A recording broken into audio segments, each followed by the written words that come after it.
Concerned San Francisco is getting something of a trashy reputation. It's one of the world's most beautiful cities, but there is a problem on the streets.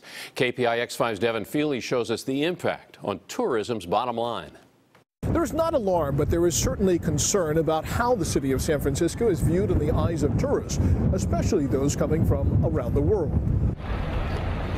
With a skyline this beautiful, San Francisco isn't really a tough sell for tourists. But if there is a common complaint, it's that the view from the ground isn't always as nice. The most common negative thing that they say is the condition of our streets, whether it's aggressive panhandling, whether it's encampments on the streets, or just dirt on the streets. And in fact, that is tarnishing our brand. Tourism in San Francisco is big business. An estimated 25 million people visit the city each year, and the tourism industry alone employs more than 80,000.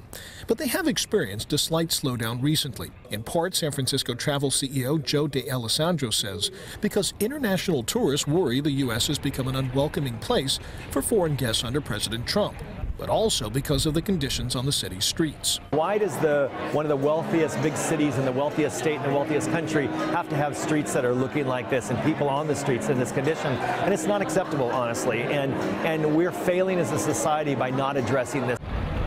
How much is the city's dirty reputation harming tourism? It's hard to tell. We think the city itself is beautiful. I think everywhere can use improvement in the world. Nowhere is perfect. We did see a lot of the homeless where we were staying. Nicole Garofola is visiting with a friend from New York and says she was charmed by San Francisco, dirt and all. We love the city. It's got a lot of charm, and I plan on coming back. Tourism is a $10 billion a year business in San Francisco, and so obviously there is a great desire to protect, to preserve, and ultimately to grow what amounts to the city's largest private industry.